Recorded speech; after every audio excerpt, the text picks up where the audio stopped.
Eto na mga kababayan ko. Nako!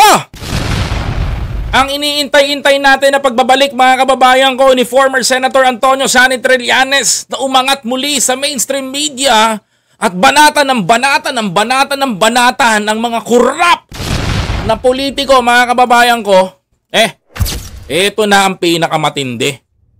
Kamakailan lamang ang nakapag-file po mga kababayan ko itong si former Senator Antonio Sani Trillanes IV, mga kababayan, sa ombudsman laban kay dating Pangulong Duterte at sa kanyang executive secretary noong 2016 up to 2017 na si former Senator Bongo na ngayon abay nagkahamunan.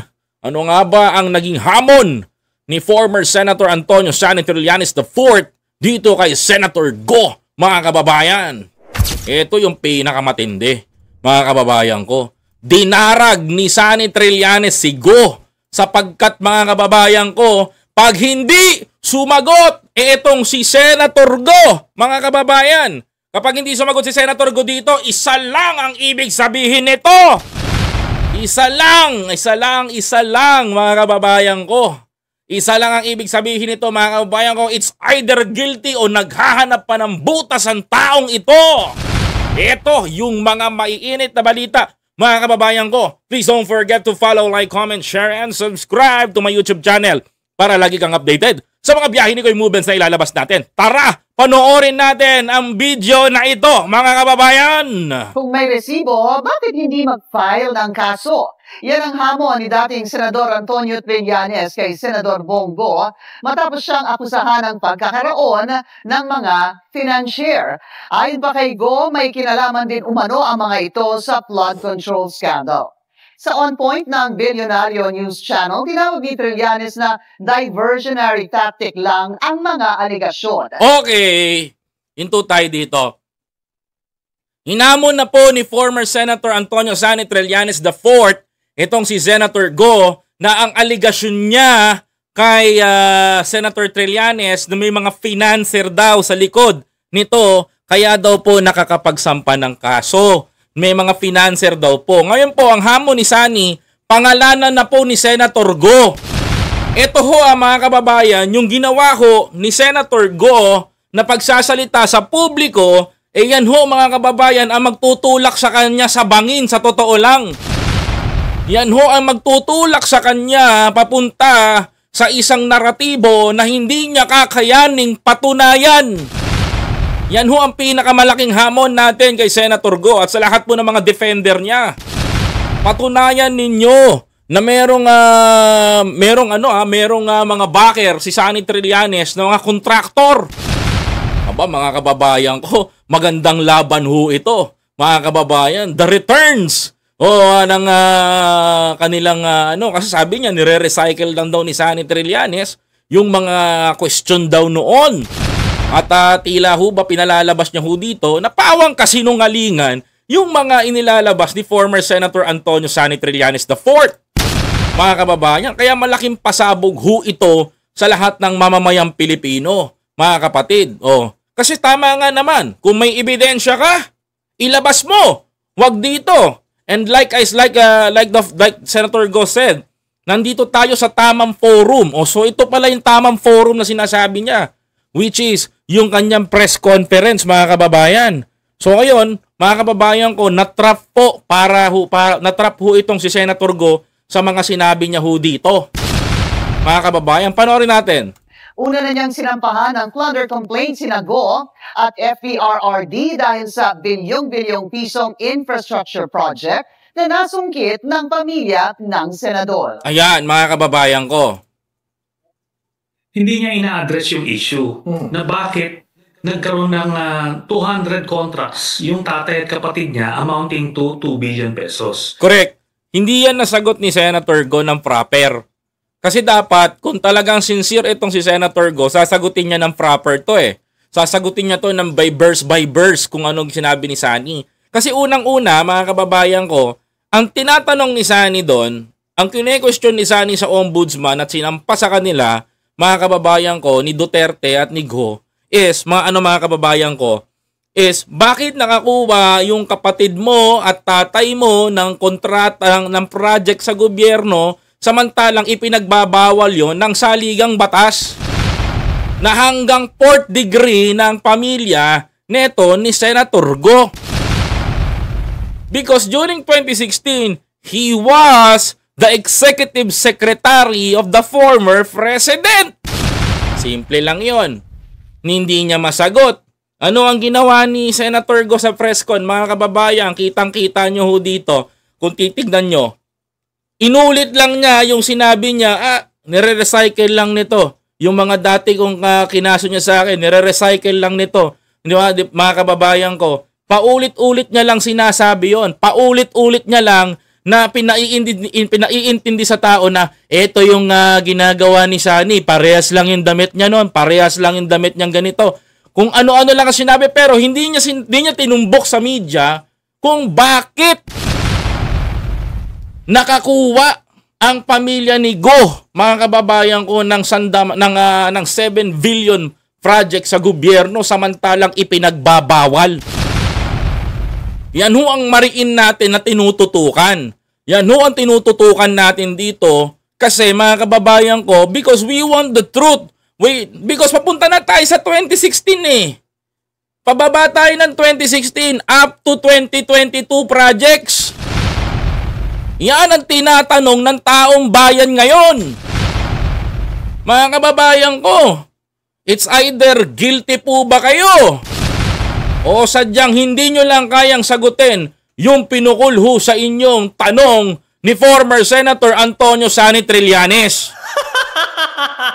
Ayan ang pinakamatindi doon, mga kababayan. Panoorin natin. Hindi niya ina-address eh. Sige, subukan natin na yan ang explanation niya sa ombudsman. Na-rehashed issue na yan.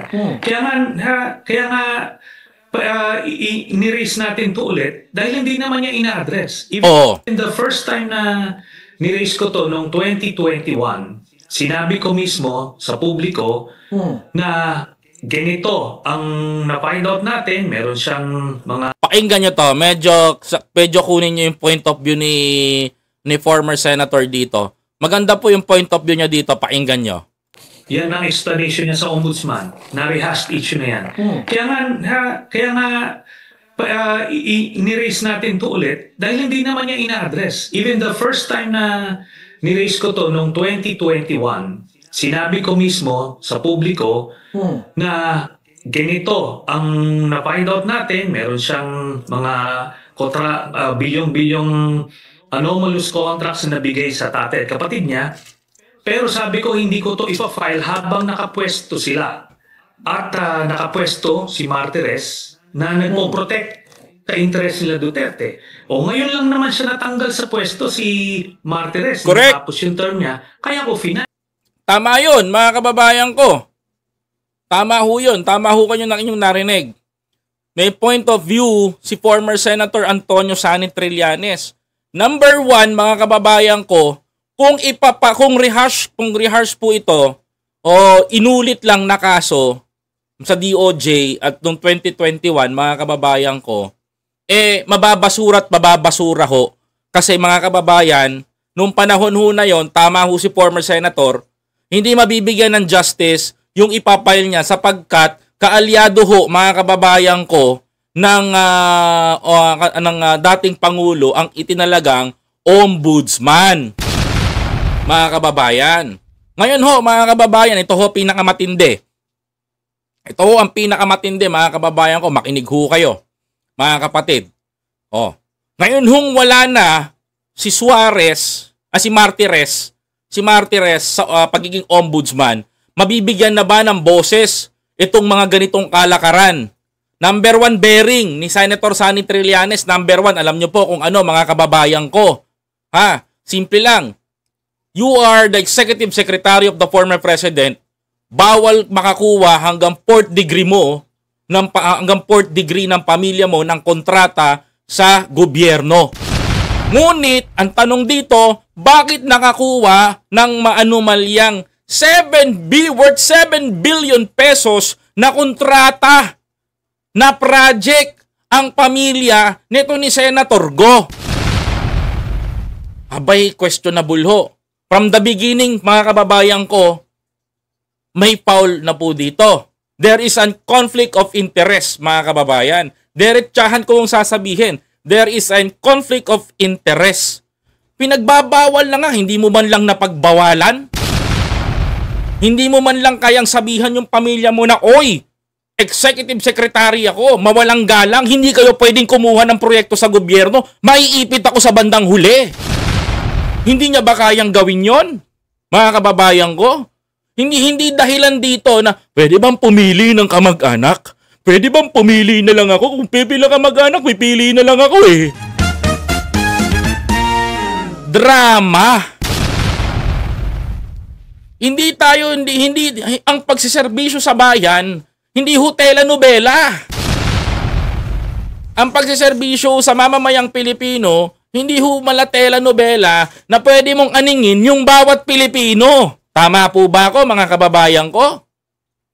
Ngayon, mga kababayan ko, sinisingil ka na ng taong bayan. Tinatanong ka na ng taong bayan. Kasi, mga kababayan ko, questionable nga. Kung hindi pa madadawit ang St. Gerald, hindi rin madadawit ang CLTG, at hindi rin madadawit ang Alfrego. Yun ho ang nakikita natin dito, mga kababayan ko. Diba? Yun ho ang nakikita natin dito. That is the biggest question. Oh. Ngayon, ang tanong dito, mga kababayan ko, malinaw. Kasi sabi niya, rehearse lang tong kaso na to. Tanong dito, kung pinail ni Trillanes to 2021, binasura ng ombudsman. 2024, pinail ulit namin ito kasama ako together with Magdalo party list sa DOJ, mga kababayan ko. At ang ginawa ng DOJ, hindi man lang pinapanik kay Remulla. Idiniretso kagad ng kaalyado nila sa ombudsman para maibasura ni Martires. Tama ba ako, mga kababayan ko? Nung panahon na yon, mga kababayan ko, wala hong justice kasi protektado ho ng ombudsman, protektado ang Duterte camp ng mga kaalyado nila na nakaupo sa Supreme Court at sa ombudsman. Ganun ho kaprotektado, mga kababayan ko, ang Duterte camp, mga kapatid. Ngayon ho, mga kababayan ko, unti-unti na ho silang nawawala sa posisyon. Mga kapatid, dahil may bago na tayong ombudsman, interesado na ho. At maipapile na at maiaangat na sa ombudsman ngayon at mababasa na to nito ni Ombudsman Remulla at makikita niya na kung meron ba talagang pagkukulang. Kung pagbabasihan natin ang batas, meron pagkukulang eh. Kaso hindi tayo korte para husgahan si Go. Hindi tayo korte para hatulan siya. Mga kababayan ko, ang tanging magagawa lang natin is mag-voice out at sabihin dito ang hinaing natin na dapat kung talagang sinseridad mo na panagutin ang dapat panagutin at pangalanan ang dapat pangalanan, abay, isa lang ang sasabihin ko. Abay, umpisahan mo na magkaso sa pamilya mo. Para maibangon ang integrity ni Senator Go dito, sa totoo lang, dapat, mga kababayan ko, may makasuhan sa kanila. Hindi ho sagot yung, ang pamilya, may negosyo naman yung pamilya nyo eh. Kahit may negosyo pa yung pamilya nyo, ang sabi ng saligang batas, bawal makakuha hanggang 4th degree, hanggang sa 4 na henerasyon ng pamilya mo, ng proyekto sa gobyerno because isa kang executive secretary ng Pangulo. Baka pag hinalaan ka na mayroong conflict of interest na naibibigay at nai-award ng bilyong-bilyong pisong pondo na inilalaan sa project sa pamilya mo na imbis na dapat ang iba ang nakakakuha. Ba't hindi nyo sinunod yung saligang batas? Ba't hindi nyo sinunod yung batas na umiiral sa bansa? It means, mga kababayan ko, there is a magic. Alam mo ba ba't iniiwasan na hanggang 4th degree ng pamilya mo makakuha ng proyekto sa gobyerno kapag ikaw ay nakahalal o nakaposisyon bilang isa sa mga gabinete o katulad ng executive secretary, mataas na position din yan, mga kababayan ko sa gobyerno, iniiwasan niyan kasi papaburan mo na makuha ng pamilya mo yung mga biddings and may award sa kanila. Nang sa ganun, makapagtrabaho sila, makakuha sila ng kontrata, trabaho sa gobyerno. Hindi pa natin nasisilip kung yung mga yan ghost project, mga kababayan ko. Because this is very clear. Maliwanag pa sa sikat ng araw ito, mga kababayan ko. Ayan po, papakita ko sa inyo. Check nyo ho, mga kapatid. Ayan ho, ang sinutukoy dito. Tingnan nyo mabuti, mga kababayan, sa mga cellphone screen niyo, sa mga putigan nyo mabuti. Ayan ho, yung tinupunto dito. 2016. This is a 2016. Ayan ho, mga kababayan. Tingnan nyo sa kaliwa. 2016. Mga kababayan ko, yan ho yung mga pinagawa na nakuha na project nila na nagkakahalaga ho. Mga kababayan ko ng, ayan ho, nasa ibaba ho. Makikita nyo sa kanan, mga kapatid, ng inyong mga cellphone screen at TV screen. Ayan ho. Dito pa lang tayo sa 2016 and 2017. Papunta pa lang tayo dito sa climax natin, mga kababayan ko. Kaya nga ho, magtaka ho kayo. Ayan ho. Titigan nyo ho mabuti. Pag-aralan nyo ho itong pinapakita ko ho sa inyo. Ayan ho.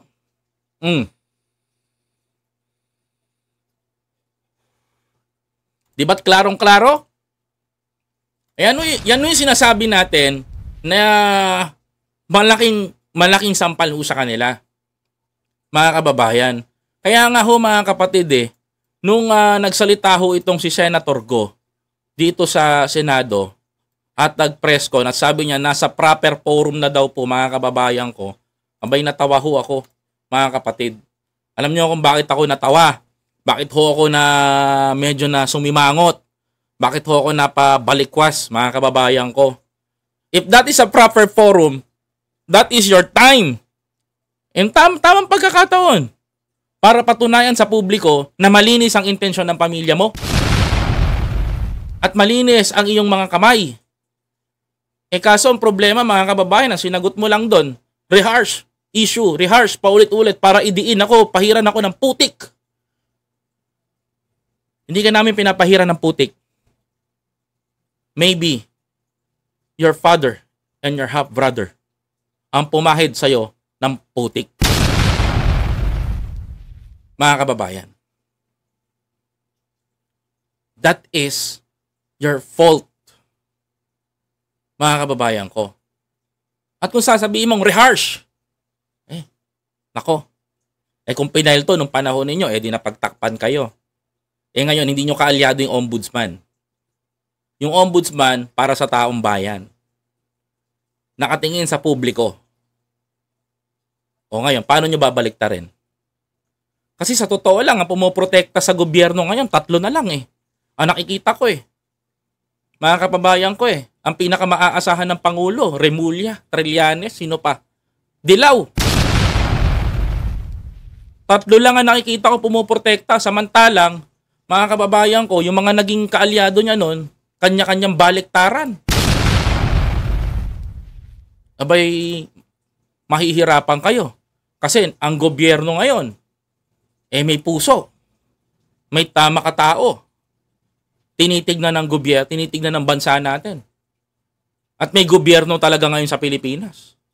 Mga kababayan ko. Anomalous contracts na nabigay sa tate at kapatid niya, pero sabi ko hindi ko to ipa-file habang nakapwesto sila. Talagang ginawa niya yon, no? At nakapwesto si Martires na nagpo-protect sa interest nila Duterte. Ngayon lang naman siya natanggal sa pwesto si Martires nung natapos yung dating ombudsman yun, term niya. Kaya ko final. Diba? So ngayon, mga kababayan ko, ano ang opinion ninyo bilang Pilipino? Dapat bang panagutin ni Senator Go yung kanyang pamilya o dapat siya ang managot dito? Please comment down below, mga kababayan ko. Aantayin ko ang iyong komento kasi gusto kong basahin ang opinion mo upang mailabas ko sa publiko. Kasi bawat komento ninyo ngayon, mga kababayan ko, binabasa ho ng ating gobyerno. Hinanaing ninyo sa gobyerno, binabasa ho ng ating gobyerno. Yung gobyerno ho natin ngayon, ayaw ho sa magnanakaw. Ayaw ho sa mapang-abuso sa kapangyarihan. Ayaw ho sa kurap, mga kapatid. Kaya mga kababayan ko, maaari ka bang magkomento sa baba at makita ko, mababasa natin at mabasa rin ng ibang kababayan natin ang iyong saloobin. Kung gusto mo ng ganitong usapan, huwag mong kalimutan na mag-follow, like, comment, share, and subscribe. And i-hit mo na rin yung notification bell. Naniniwala ba kayo na sangkot itong si First Lady Liza sa maanumalyang korupsyon sa bansa? Naniniwala ba kayo sa whistleblower na ang bataan pala ng isang nagtagsasabi na self-proclaim na kingmaker, mga kababayan? Nako, baka maligaw kayo ng kwento't balita sa iba. Mga kapatid, abay pag-usapan natin yung dapat pag-usapan. Mga kababayan, heto ang pinaka mainit na pinag-uusapan. Mga nagpunta sa ICI, mga kababayan ko, abay natuklas ang bata nung dating executive secretary ni Pangulo. Ay, nako po, matindi to. Panoorin natin ang video na to, mga kababayan, at ihanda nyo sa inyo at kumalma sa mapapanood nyong video. Minaliit ng Malacanang ang hiling ng isang private citizen sa ICI na imbestigahan ang kaugnayan ni First Lady Liza Araneta Marcos sa umano'y bagman ni Senator Chis Escudero na si Maynard Ngu. Bukod daw kasi sa kulang-kulang ang ebidensya ay parang nuisance candidate lang din ang nagrereklamo. Yan ang agenda report ni Ivy Reyes. Uy, mukhang ano to mukhang maganda to. Kasi alam mo kung bakit. Masarap tibagin to eh. Medyo isasabay mo sa ICI. Sasabihin mo na, uy, ganito, ganyan. May chismis. Mahilig ang Pilipino dyan. Siyempre, mga DDS, mahilig din dyan. Mga kababayan ko. Pero, let's talk about the source nitong mga nagpapakilala na imbestigahan ng ICI. Si First Lady. Yung mga nagpapakilala. Pakinggan nyo to. Panggulo lang. Ganyan inilarawan ng Malacanang si John Santander. Si John Santander. Ito po ay bata ng dating executive secretary. Lahat po ng files na pinakita niya ho dito, mga kababayan ko, yan ho ay narrative, mga kababayan ko, noon pa, nung dating executive secretary na sinibak ni Pangulong Bongbong Marcos. Sinibak. Ito ho yung nagmura sa dating unang ginang. Sige, tahasan kung sasabihin yan, no? Diba, mga kababayan ko? Bata ho ito nung tao na yon. Di ko na babanggitin yung pangalan. Private citizen na naghain ng letter of sentiment sa Independent Commission for Infrastructure o ICI. Letter of sentiment, mga kababayan ko, hinain niya sa ICI para maging panggulo, mga kababayan ko. Tapos, mga kababayan, ito sana yung sasakyan ng mga DDS nerd vloggers. Pag sinabi ko nerd, alam niyo na ibig sabihin, mga kababayan ko. Ito ho yung sanang sasabayan ng mga DDS na narrative. Suddenly, mga kababayan ko, hindi ho nag-click.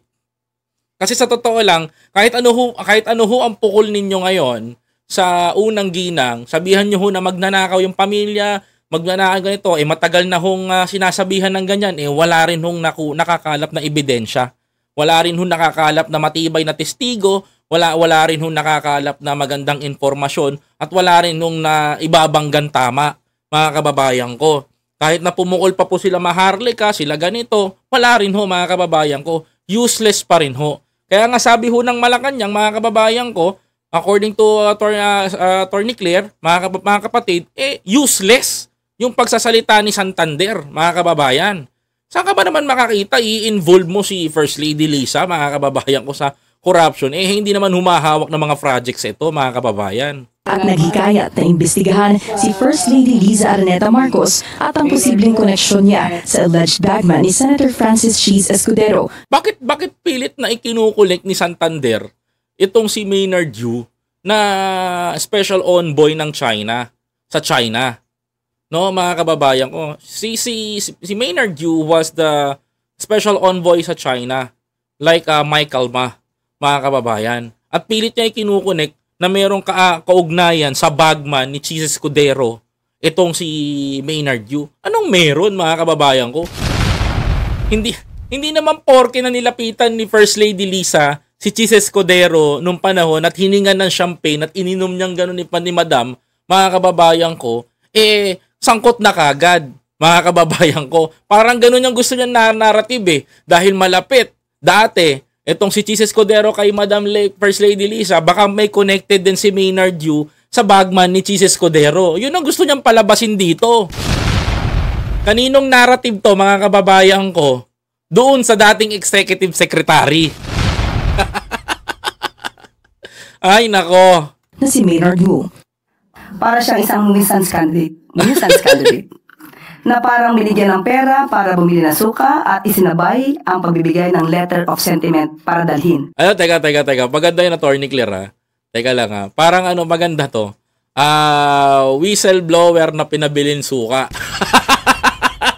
Next time kasi mga DDS, galingan nyo yung magiging yung mga narrative ng nyo. Hindi yung sabi ko nga, 'di ba, kung sa Senado nga sa Senado si Orteza, kulang pa nga daw yung pahina at page, yung mabasa. Ito pa kaya, mga kababayan ko, panoorin nyo, mga kapatid. Ng pera para bumili ng suka at isinabay ang pagbibigay ng letter of witness na pinabili ng suka sentiment para dalhin sa ICI. Alam po ba niya kung sino ang source ng kanyang mga sinasabi? Ayon sa Malacanang, kahit sa attachments na isinama ni Santander, wala nag-uugnay o nagpapahiwatig na sangkot si FL sa kasi yung source nga niyan, mga kababayan ko, is no other than the former executive secretary. Ayaw lang pangalanan ni Attorney Claire So, totoo lang. Ayaw lang pangalanan ni Attorney Claire. That is the former executive secretary. Yun yung source nun.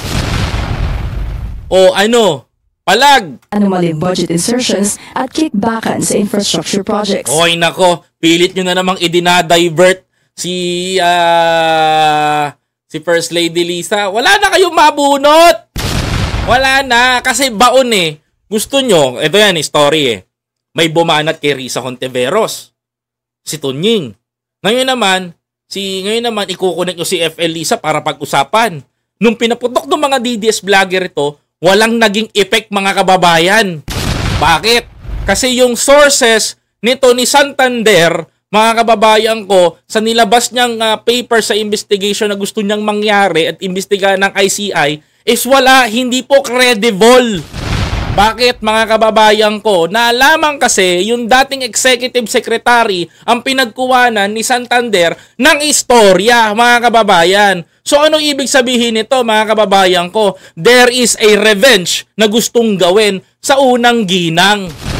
Hindi kasi matake nito na natanggal kasing executive secretary dahil pinagmumura mo yung first lady ng bansa kahit sino magagalit sa'yo. Tapos maghihiganti ka, magbabayad ka ng tao di umano. O anong mangyayari sa atin doon? Kung naman, mga kababayan ko.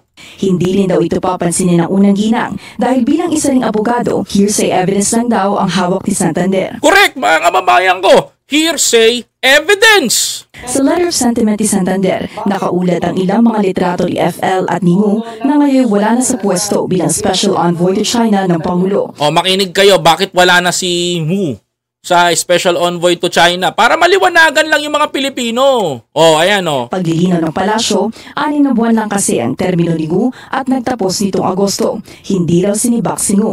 Nauna lang natanong ang palasyo kung nakaupo ba si Ngu sa pwesto nitong September 26. Ang sagot, mga kababayan, bakit hindi na nakaupo? Kung siya pa rin po yung special envoy to China po natin. Hihingi po natin yung pinaka-update at pag meron na po akong update, ibibigay ko po sa inyo kaagad-agad. Thank you po. Isa sa attachment si Santander ang article na Billionaire.com kung saan inilahat ng isang source ang isang fundraising event sa Cork Wine Bar na pag-aari ni Ngu. Simula nang mabuo ang ICI na ayon sa palasyo ay brainchild ng Pangulo, hinihikayat ng gobyerno ang publiko na lumapit sa pamahalaan para tumulong sa investigasyon. Correct. Hinihikayat naman ng pamahalaan na tumulong sa investigasyon, mga kababayan ko. Maraming salamat po, Ma'am Jocelyn D. Thank you very much for super chat. Thank you very much po.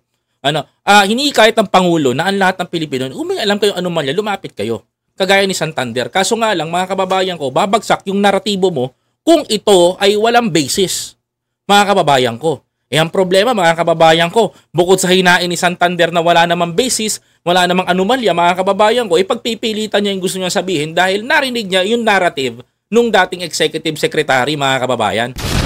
Nakuha na ni Tita Gina Iglet kung sino yung executive secretary, no? Huwag yung banggitin dito. Tuloy. Pero sa kaso ni Ngu, Depende. Pwede nating encourage kapag sila ay kompleto ng ebidensya. Oh, see? Kompleto ng ebidensya. Kung meron patutunguhan, vetted. Pero kung ito po ay paraan lamang para magkaroon ng fishing expedition, Fishing expedition, bagong mukha na naman na pag-uusapan. Ang ICI ang gumawa ng paraan para mag-imbestiga sa mga akusasyong wala namang basihan. Di wala raw kasing kahit anong lead ang sulat ni Santander, kaya dapat maging mapanuririn daw ang publiko. Correct. Kasi baka mamaya maligaw kayo, pakasabihin nito ni Santander na, uy, ito fake news to, ganito, ganyan, ito sinasabi nito, hindi totoo to, walang katotohanan. Ito. Mahirap eh. Madaling magbintang. Madaling magbintang. Mga kababayan ko, madali ning gumawa ng planted na ebidensya. But in the case of Mr. Santander, hindi buo yung naratibo niya sapagkat, mga kababayan ko, kulang ang ebidensya. Better luck next time. Marami na raw kargo ang ICI, mga kasong may sapat at matibay na ebidensya. Kaya kung ang balak lang daw ng mga tulad ni Santander ay siraan ang unang ginang, huwag na raw sanang dumagdag ang mga ito. Correct! Sa trabaho ng komisyon. Correct!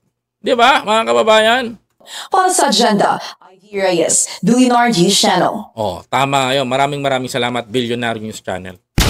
Ang dami niyong natutulungan at nalilinaw na mga kababayan natin. Ngayon, noon lang yung tulong ni Bilyonaryo, no? Ang ganda ng takbo ng news agencies ngayon. Talagang they're fighting for truth, mga kababayan ko. But anyway, mga kababayan, para sa akin, mga kababayan ko, hawsyaw na lang, idadawit ko pa yung unang gina. Wala namang kinalaman sa lahat yun. Ang trabaho lang ng tulungan yung asawa niya. Wala nang ginawa yung tao, puro pagtulong na nga lang sa asawa niya, pag-aalaga sa pamilya niya. Di ba? Isasangkot mo pa sa ganito. Nakakatawa, mga kababayan ko. Nakakatawa na lang doon sa mga tao na gustong gumawa ng gulo sa pamilya Marcos. Alam mo, sasabihin ko huto sa inyo, ang Pilipino na ang pumoprotekta sa presidente at sa kanyang pamilya. Kaya lahat po ng mga maninira, eto na lang mo sasabihin ko sa inyo lahat po ng maninira, good luck sa gagawin nyo. Kasi tandaan nyo, kahit anong sira nyo ngayon sa presidente, kahit anong sira nyo kay First Lady, kahit anong sira nyo sa pamilya, kahit anong sira nyo sa bagong Pilipinas, wala nang maniniwala sa inyo. Yun na lang ang sasabihin ko. Kaya, tante, kung ako sa inyo, tumulong na lang kayo sa bagong Pilipinas. Kung gusto mo ng ganitong usapan, please don't forget to follow, like, comment, share, and subscribe to my YouTube channel. Maraming salamat po.